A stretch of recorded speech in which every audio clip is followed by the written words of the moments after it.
সুদ তোর মারে চেয়ারম্যানের লোকজন কানে ধরে উঠবস করিতেছে। আমার মারে?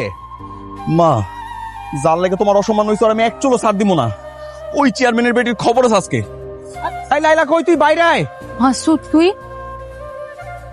তোর যত ঝামেলা ছিল সব আমার লোকে আসিল, এর মাঝখানে আমার মারে ঢুকাইলি কেন?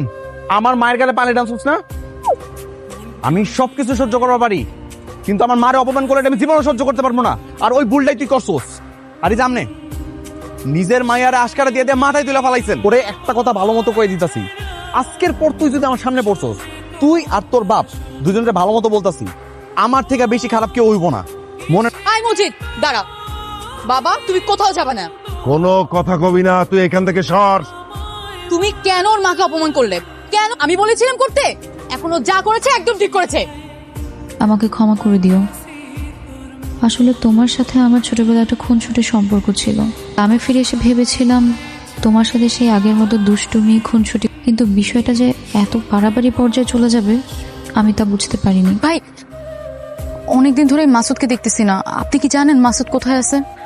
না, ওর তো নাম্বার বন্ধ।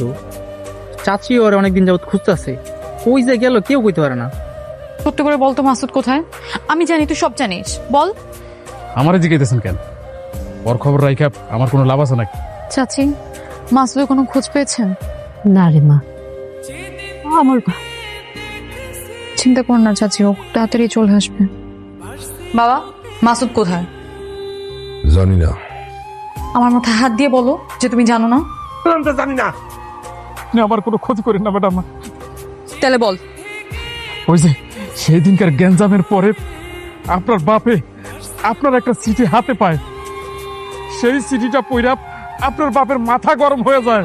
তারপর আপনার বাপে কালু ডাকাতরে ফোন দেয়, সুদরে খুন করায়। মাসুদ